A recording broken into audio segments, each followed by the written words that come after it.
Hi, everyone. Happy Friday. It's so weird that it's Friday already, and we're reaching the end of August, which is also sort of impossible to believe. I think because, with the pandemic, this summer has felt so different. And yet, at the same time, then it also feels in this way that it's gone by in this total flash.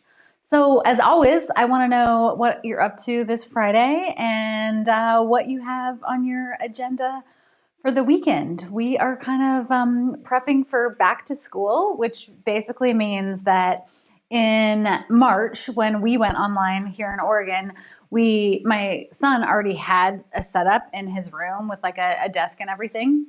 But now knowing that we're going to be online at least through fall, I think we've been a little more cognizant of like, okay, like, is there a way that we rework that so that he's not in his bedroom all day? Like, I had this moment of realization with my own writing process that initially, when I was working on my very first book, I didn't have a dedicated office space. And I would kind of like write all over the house or outside and in other places, which I think is a great thing to do. I don't want to discredit that. But for me, it wasn't until I sort of had a dedicated space that felt different than the rest of the house that it really helped me kind of center myself into like, oh, okay, now I'm going into my office to write. So I had that kind of out of body moment of like, oh gosh, I should be doing this for my son too, because it's a long day to be online for school. So my weekend project is helping him set up a space in our dining room that's going to be like school, so he can leave his bedroom and go to school. We've also been talking about like, all right, in between classes, like going outside and like running around the house a few times, like because he's in high school, so they usually during the day do a lot of walking outside between classrooms. I don't know. Is anyone else going through this? Oh, Lillian, you're in the same boat. Yeah. Oh, I know the drama of those announcements. It's so hard because I understand how challenging it has to be for school administrators, but it is heartbreaking when the kids are thinking like, oh, maybe they're going back and then they're not. So I do think that's part of kind of my own shift from a parent perspective, I guess, is trying to think of like, okay, this is going to be what school looks like for the short term. So how do we put energy around that in a positive way? I'll let you know. I'll report back. And maybe right now with your family, you just sink into some hugs and feeling all the feelings too, because I know it's a lot. I also feel like for myself, September is usually my favorite month. I love fall. Fall is my favorite season.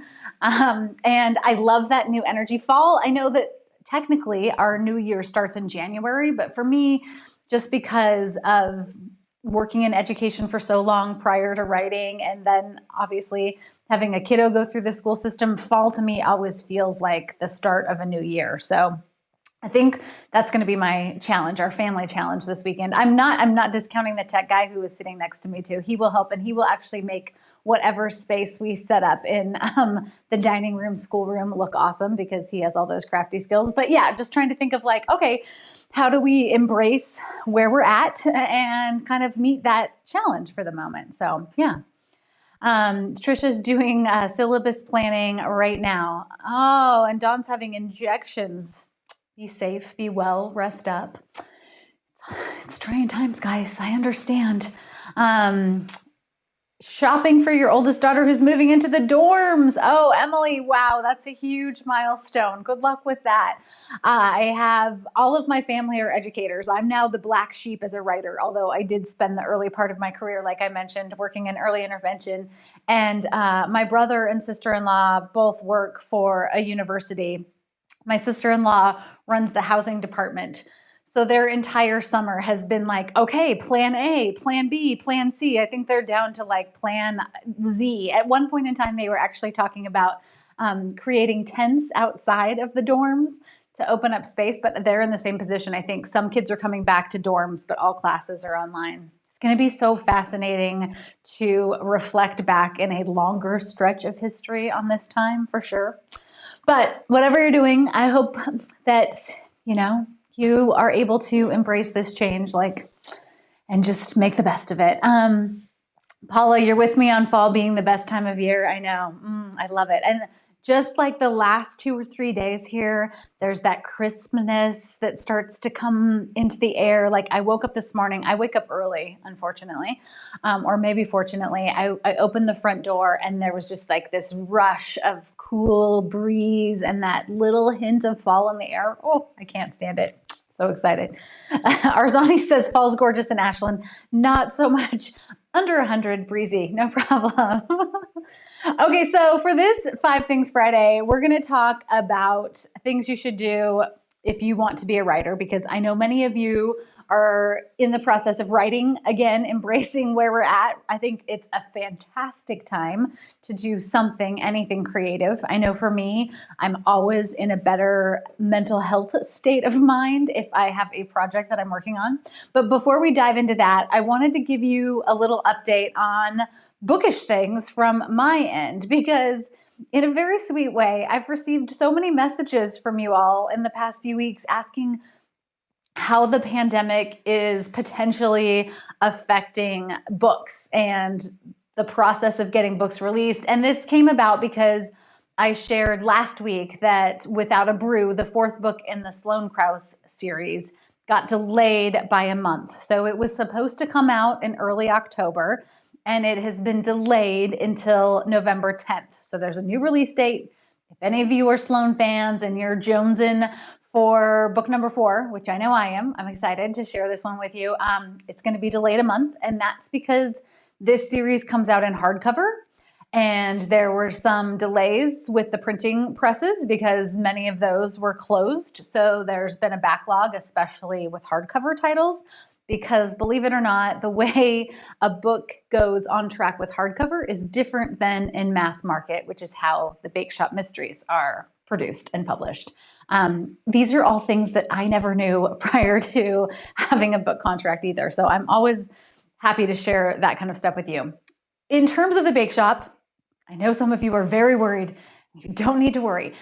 Chilled to the Cone, which is book number 12. We're finally going to have a dozen. Look at that, Chilled to the Cone. Oh, I'm so excited for it.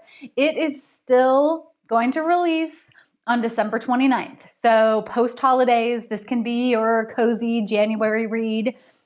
This is a fun fact. Did you know that ice cream, well, no, actually, I'm going to put this out there. We'll have a little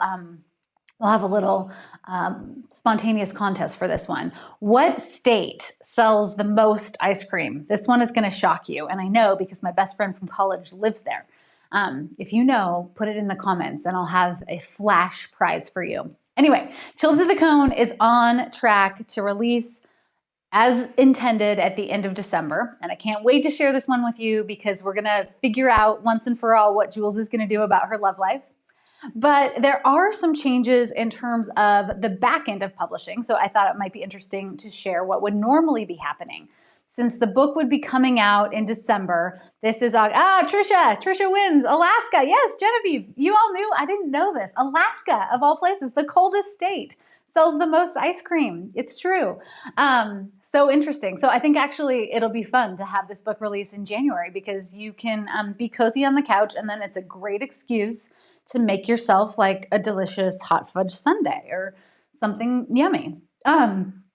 So normally in August, if we were on a non-pandemic publishing plan, right now I would be getting, these are called cover flats. So this was the cover flat that they produced for Nothing But Trouble, the book that came out earlier this summer. They're also called sales flats. These have information about me as the author, about the publisher's marketing plan, kind of like a brief rundown of the series, earlier books. There's also just like solid sales information from this from bookstores, like in terms of how many books they want to buy, that sort of thing. So usually about this time, I would be seeing cover flats for Chilled to the Cone. But sadly, because of the pandemic, the publishing houses are not going to be, well, at least my publishing house, they're not making cover flats this year because it's an expense, of course. Obviously, they're beautiful. And they're printed. And so there are all these printing delays with the presses. So these are not happening. They're still sending out marketing materials digitally, but I loved getting cover flats because what I would always do is hand it off to the tech guy, ta-da, and he would create this cute little like mock-up cover of the book like that. So then, I could stage a cute picture with a bundt cake or whatever. And of course, then that first thing that you get, so it starts to really make it feel like the book is real. That's okay. I can live with that.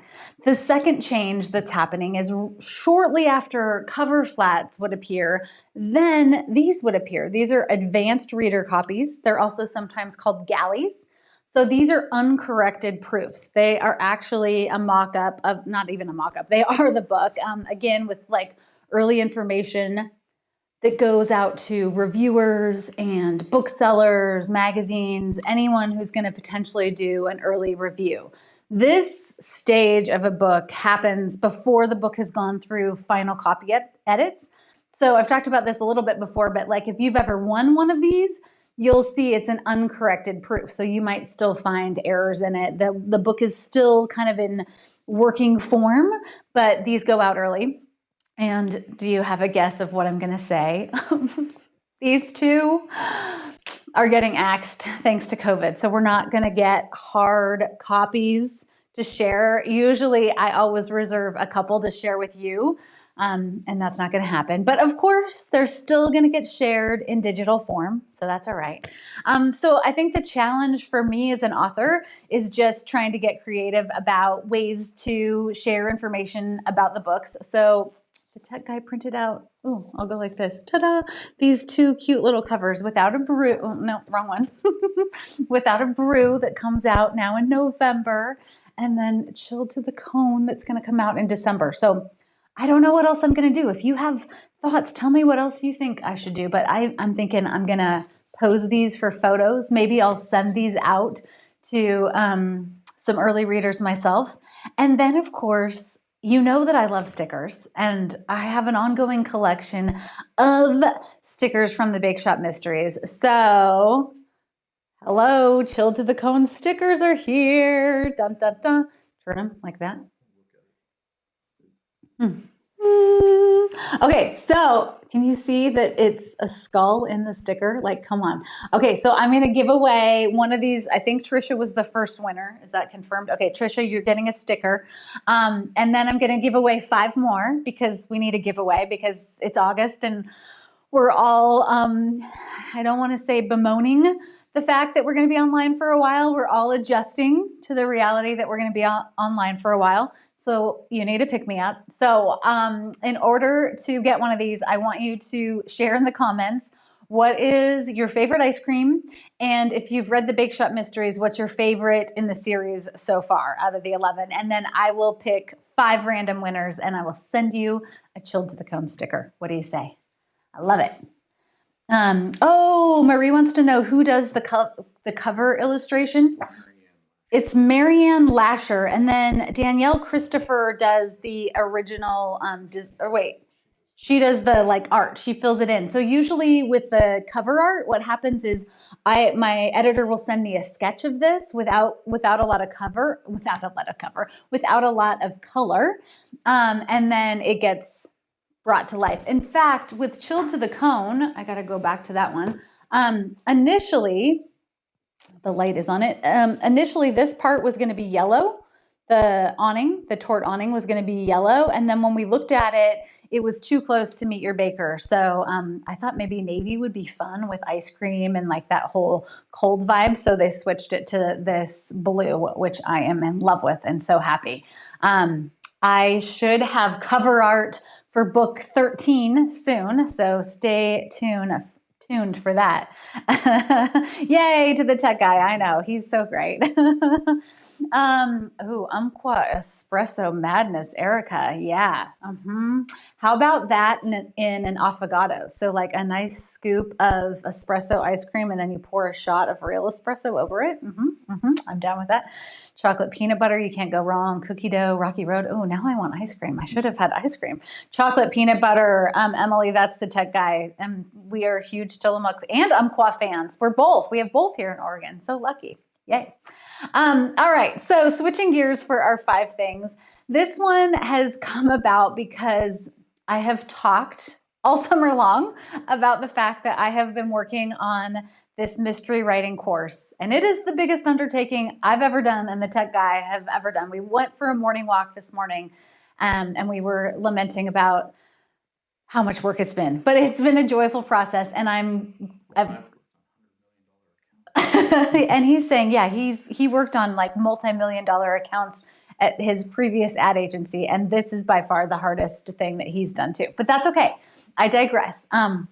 I have news to share about that at the end. But in the interim, I've had so many people email over the last few months. I think just looping back to that idea of the fact that we're all online and we're all in this experience together. And I think all of us are wanting to put our energy into something creative and positive during this time.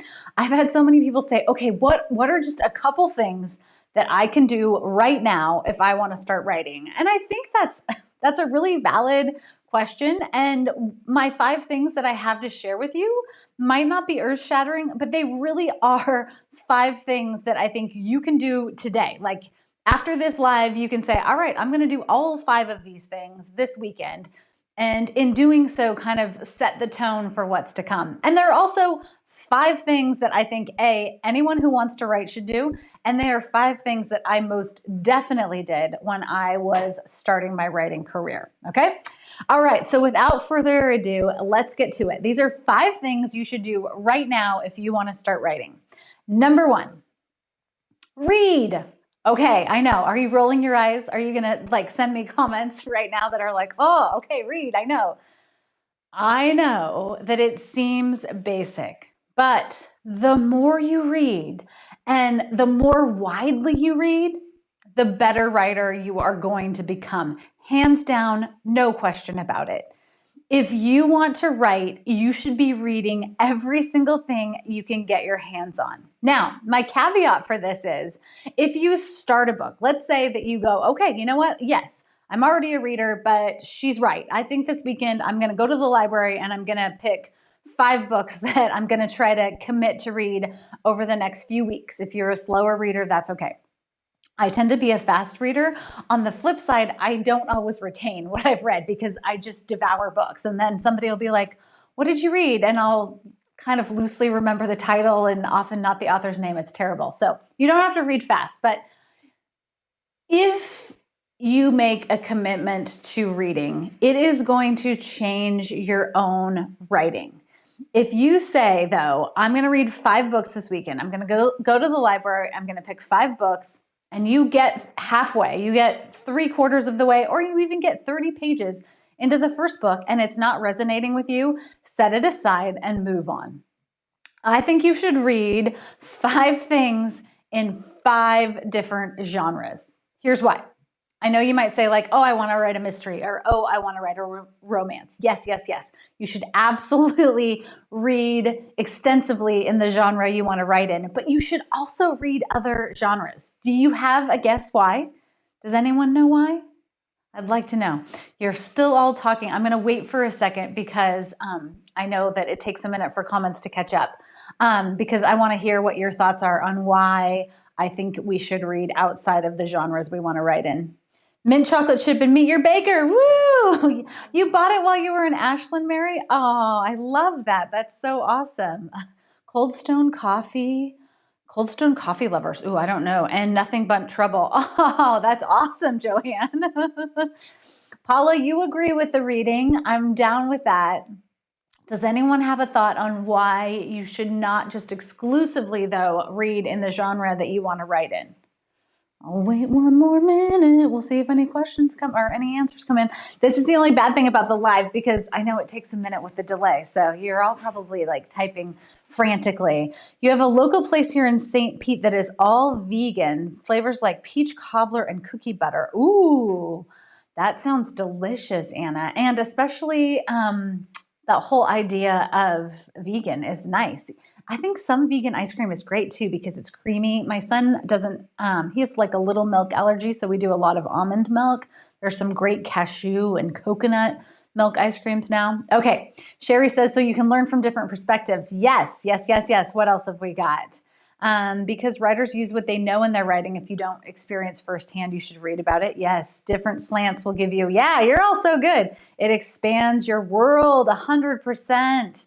Yes, and Marie's going to nail it right here into plots. One of the things that I think is so interesting, if we're talking about fiction in general, if we're talking about wanting to read fiction, if you look at any fiction, except perhaps for some very traditional romances, it's plot driven.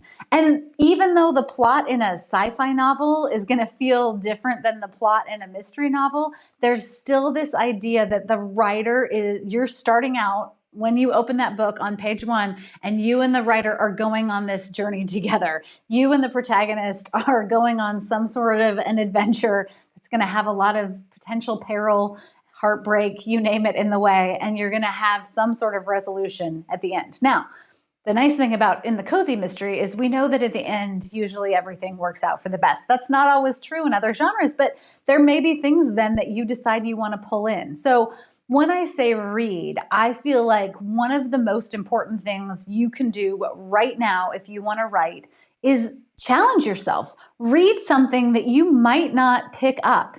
Definitely do not abandon the genre you want to write in, because as a mystery writer, I think I've read every mystery on the shelves. Okay, maybe not, but pretty darn close. And I think you should do that too.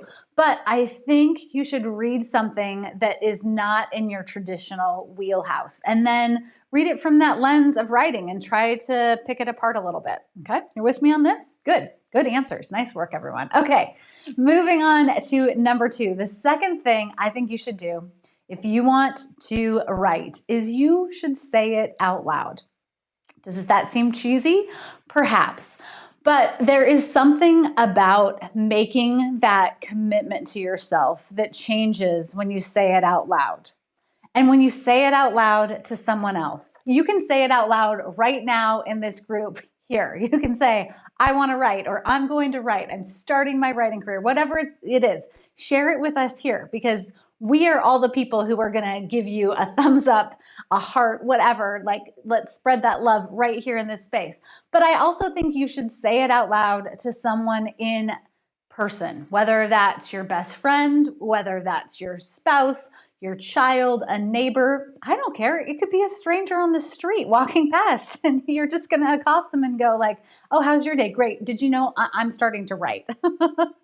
It might sound crazy, but it's true, because I think when you start to set an intention about something and you say it out loud and you put it out there, it begins to seep in then. You start to say like, oh yeah, that's right, I'm doing it.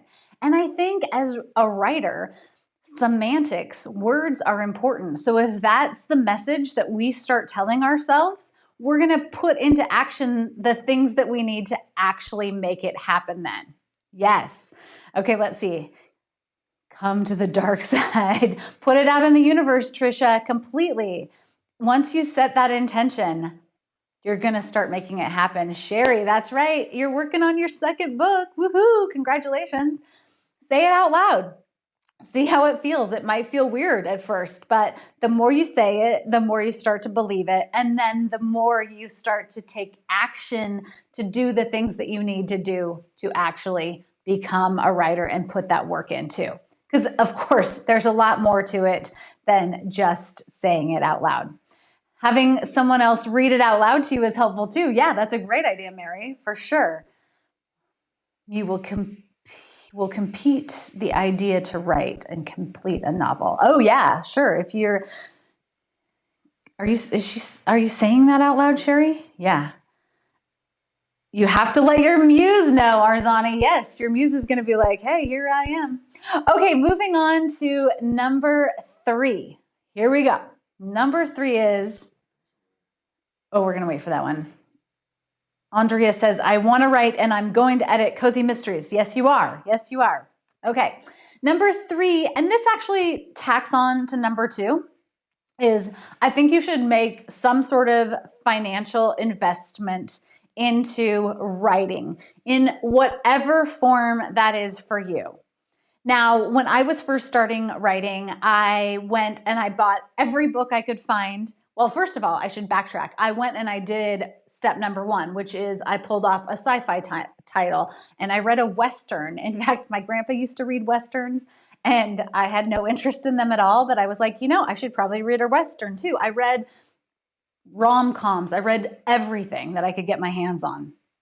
So number one, I spent money on that. Number two, then when I said, okay, this is it, I really want to write. And my first book, which I've shared, I know with many of you, was a memoir. So it was not a mystery. When I decided I was going to write a memoir, I bought every book I could find on how to write a memoir. Then I signed up for writers' workshops and classes. I did a 6-month mentorship with a master writing instructor, which was a lot of money at the time for me. And it was really scary to go, okay, I'm going to put hundreds, if not a few $1,000s into doing this mentorship program with this master teacher.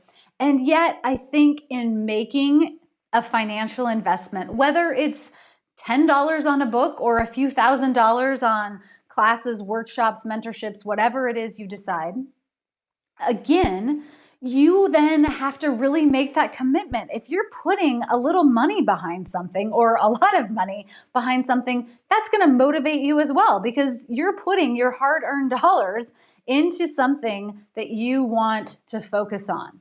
So I think that heightens that next level of commitment because you're saying, I'm making a financial investment in myself, in my career, in my creativity, in what I'm envisioning for my future.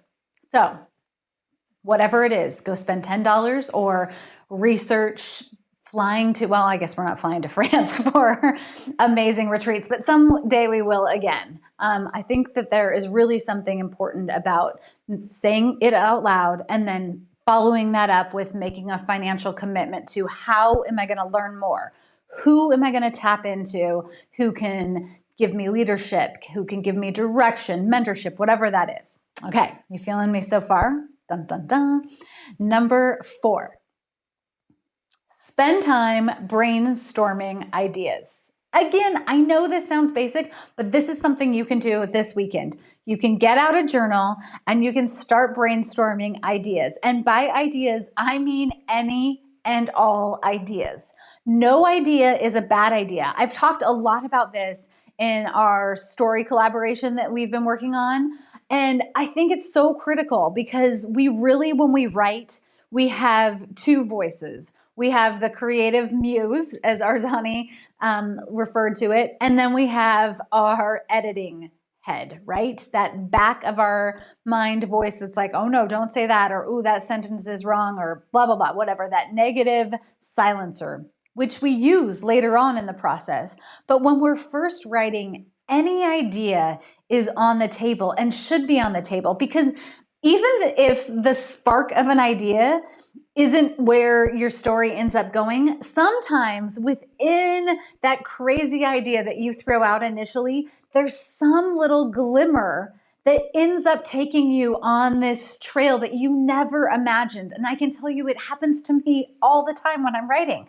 And I've learned over the years how to sort of turn off that editing voice and invite her in later. But when I'm starting out writing any form, even just a new manuscript, that voice gets silent and every creative idea that comes top of mind is welcome.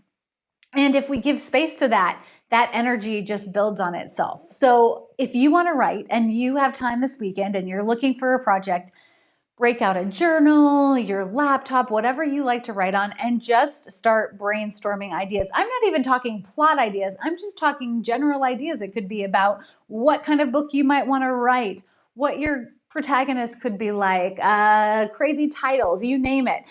Just spend some time building up that creative muscle. It makes a huge difference and you will be floored at where these little nuggets of ideas that seem bizarre may take you. Okay, I got to look at comments before I move on. Trisha loves brainstorming with her friends and husbands. Yes, it does. Yes. Brainstorming with a friend is another great idea. Although you have to make sure that you find people like that who are going to join you in that space and not try to pull you out of that space. Because one lesson I learned pretty early on in my career, I had joined a writer's group when I was first working on the memoir. And yeah, the tech guy's like, oh yeah. And I went to my first meeting and I had written these pages that I felt really good about, but I also felt really tender about, because a memoir is really bearing your soul on the page in a way that no other form of writing is, because you're sharing a personal story. And I just got raked over the coals by this writers group. They were brutal. And I am a huge proponent of finding people who will give you constructive feedback, but I am not a proponent of people who want to just tear your writing down, because that's not helpful. And it's really not helpful in this early stage. Like I said, later in the process of writing, it's super important to turn on your editing brain, to get feedback, all of those things. But early on, all ideas are welcome. So give yourself permission to come up with whatever pops into your mind, even if it's that your main character has an obsession with mint toothpaste. I don't know. Yes, Lorraine says keep a journal. So important to keep a journal. I have journals all over my house. Rana says she wants to write. I'm an avid reader. Thank you for helping us express ourselves, Ellie. Oh, thank you. I think everyone should write. I really do. I think there's so much space in the universe. Like, it's infinite. We all have stories to tell. I think people sometimes get bogged down by that idea. And I know I experienced this myself. Well, there are already so many amazing books. Yes, but there's always room and space for more. Good. Okay. Let's see. Number 5, last but not least, the last thing that I think you should do right now, if you want to write, is you should write, and you should write badly. Do you see how that's all in caps? I don't really want to scream on our live because it might, I don't know, burst an eardrum or something, but you should just write terribly, badly, horribly. It doesn't matter. This again tacks back to step number 4, which is any idea is open. When we're first learning to find our voice in writing, we just have to write. And you're going to write a lot of stuff that doesn't end up going anywhere. I have stacks and stacks and stacks of journals and notebooks and story plots that will never see the light of day. But I had to do that because, again, the more we write, the deeper into the process we go, the easier it is to find our voice, to find flow, to develop. And that process of writing badly is just sort of one of the things that every writer goes through. In the early stages, as long as you write, as long as you're getting words on the page, it doesn't matter, because this process builds on itself. So write badly. Just totally embrace the idea that you and everyone before you has written terrible, horrible, awful, no good drafts. And not just first drafts, but I had so many stories early on that I would get 5, 10 pages into, and then they just fizzle out and die. They die a horrible, murderous death. No, they just die because I didn't know where it was going. I didn't know what the story was going to be. I didn't have tools to plot. And that's okay, because for me, that was all part of what brought me to then really investing in my career and figuring out, how am I going to actually plot a story? How do I find my way past those first, like, oh, that was a great idea, but now I don't know where I'm going. Yes. Okay, let me look at questions before we move on. Genevieve said that sign behind you is valid. Read, write, repeat. Yes, read, write, repeat. It is. It's like my personal mantra. Yeah, I did. We made it. I just think that there's so much pressure that we put on ourselves. And culturally speaking, we have this idea that when we do something, we should do it perfectly. And the real reality is that, like many things, the first time you do something, it's rarely perfect. I think about so many of the amazing pastry chefs and artists who I have met over the years of writing the BAKESHOP mysteries. and looking at some of their early cookie designs or cake designs that were lopsided and like, the cookie squiggly out of the lines, and years of practice has led them to mastery. And the same is true with writing. But I think we get intimidated because we go into the bookstore and we see, all these amazing published works on the shelves, and that negative editing voice in our head starts to take center stage, saying, oh, well, I can't do that. I'm writing this terrible, horrible, awful book that I have no idea where it's going. It's not even a book, probably. It's just a thought or an idea. But that is the thing. That's the key right there. Just starting and allowing yourself to write whatever comes to mind and not caring what it turns out to be, not caring what someone else thinks about it, just embracing the idea that when we start to write, we're just gonna write. Write badly, already done, says Sherry. Yeah, exactly. Arzani says, is it kosher to get ideas for prompts online? Absolutely. Yeah, for sure. You can use prompts. I think prompts are a great starting point. I just think what you want to embrace at this early stage, if you're just brand new and you're like, how am I going to start writing, is just doing it, is literally taking that journal after you've brainstormed a dozen ideas and just kind of running with one of them and see what happens. And then not beating yourself up if what happens is it goes nowhere, it hits a dead end. Like, that's okay. Right now, it's about the process and getting words on the page and exploring that, if that makes sense. Okay, Cheryl says, I can do badly, right? We can all do badly. I think that if you take nothing away from wanting to write, that is the thing. And I love Sherry, write badly, already done. Check, me too. Check, check, check. I think you would be hard pressed to find any professional writer who would tell you that anything they wrote early on, or even a first draft or a second draft. Right now, I'm editing book 5 of the Sloan series, and I think I'm on my 3rd draft, and I'm still like, ooh, yeah, there's a lot of work to do. I think you would be hard pressed to find an author who would tell you that they haven't or still don't write badly. That is just how it is. And actually, if you meet a writer who tells you that they write perfect, beautiful first drafts, then I think you should run. That should be advice that you are terrified of. Just turn around and sprint away, because that's bad. I won't tell you that someone else's advice is going to be right or wrong, because I think in the process of learning to write, there are so many theories and ideas out there that some of it is that you just have to try a lot of things and figure out what works for you. But anyone who tells you that they just write perfectly, yeah, that's a big red flag to me. Paula wants to know, how many drafts do I generally do? I generally do 4 drafts. Usually I write a very bad, all caps, bad. I write a bad first draft. And then I come back and I edit it 3-ish times, give or take, 3 or 4 times. And each time I kind of take a different approach with what I'm focused on.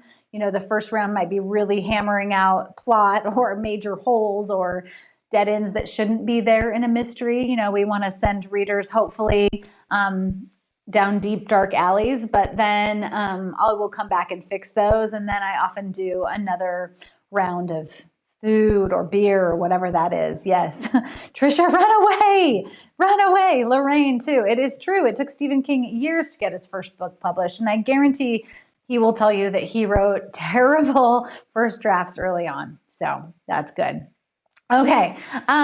If you have other questions, keep them coming, because I will try to loop back. But Verona says, I love the fact that Stephen King's wife pulled his first novel, Carrie, out of the garbage. Right, exactly. Thank you for that. Seriously. I actually think his memoir is one of the best you should read. Marie wants to know, do you know what the ending will be before you start? I do. I always, with mysteries, it's different. And this is another reason why, going back to number 1, I think you should read outside of the genre you want to write into, is mysteries are different because I start with the body and I work my way the other way.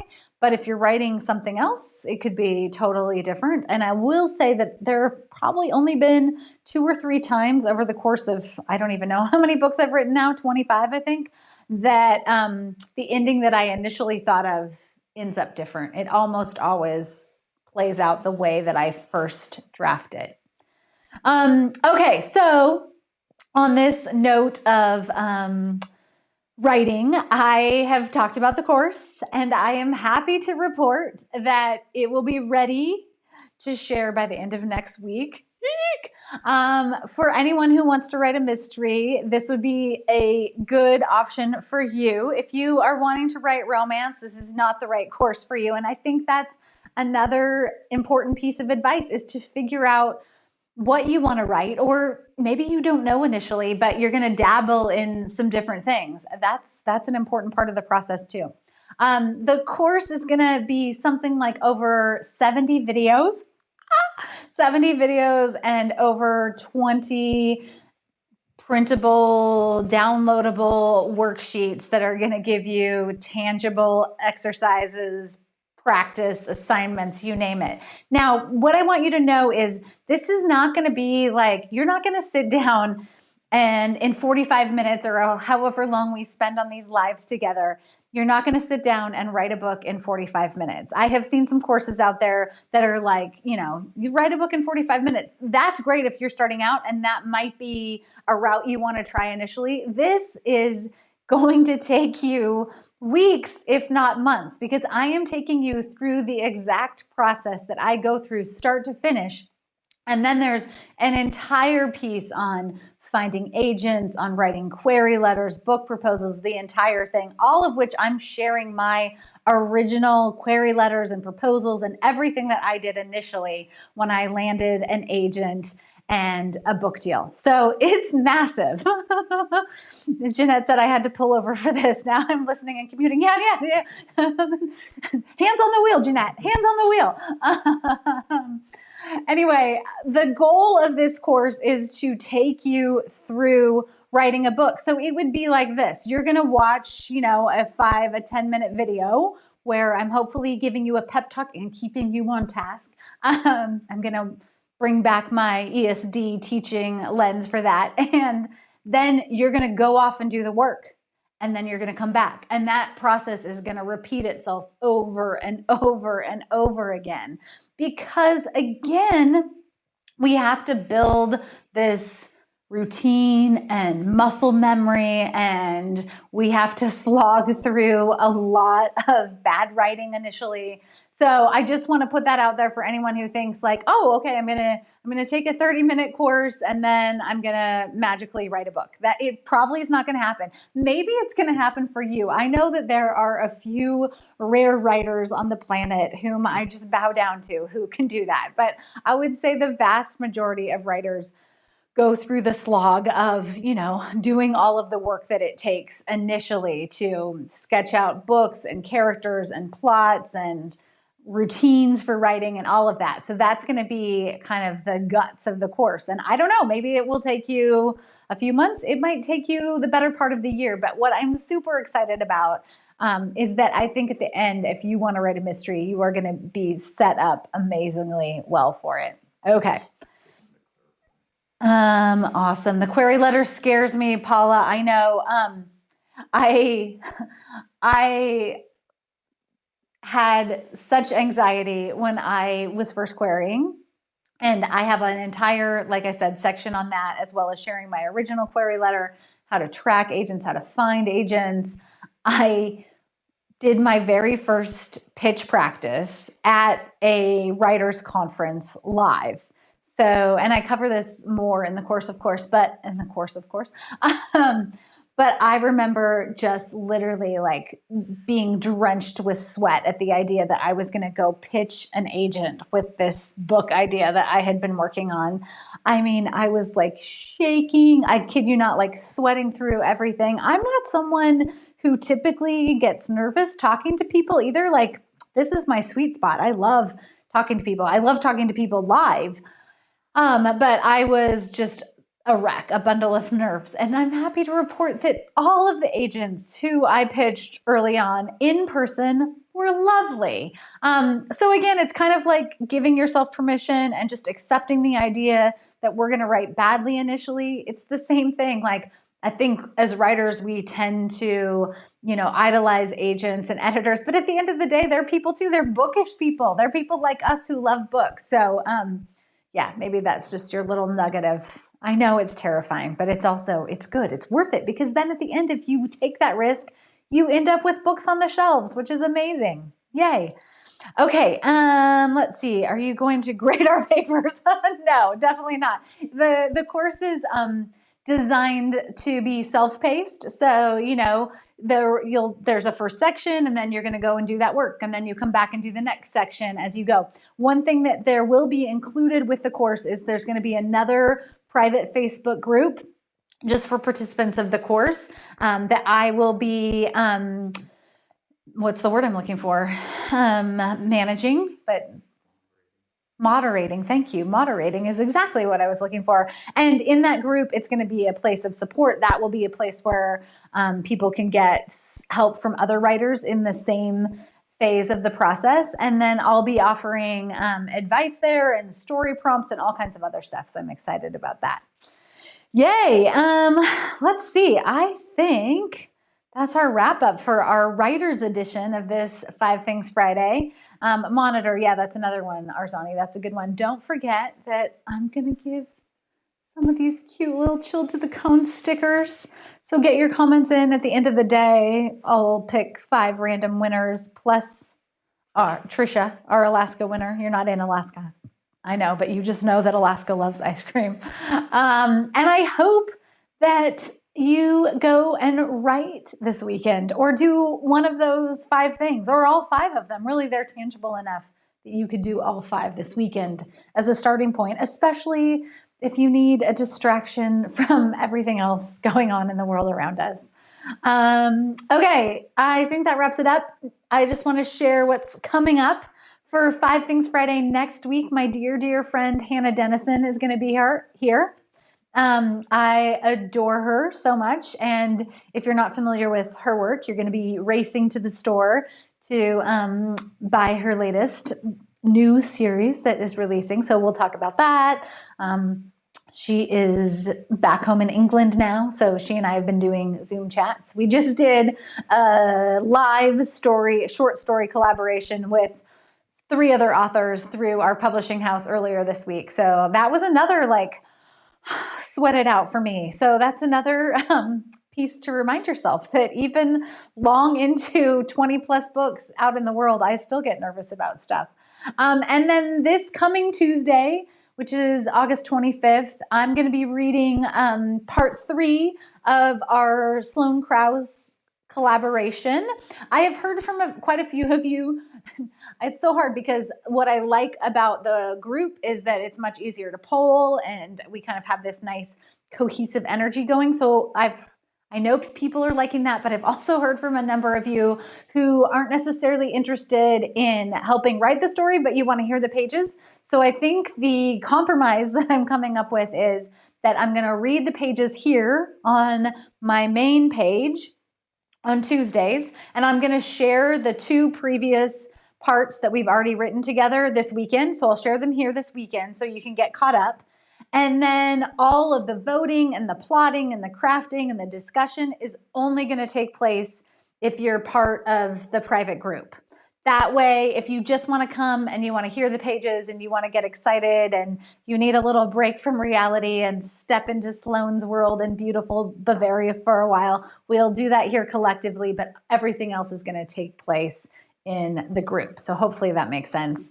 And then lastly, for future 5 things, I still have quite a few authors coming up, and I hope that you're enjoying having guests here with me and getting to meet some other authors. And I always want to ask them their advice for writing too. And always feel free to come with questions, because I know other authors love that too. Yay. Mary, thank you. Thanks so much, everybody, for joining me for another Friday. I hope that you have something fun planned, and I hope that it involves reading or writing. Okay, on that note, have a great weekend. Talk to y'all soon.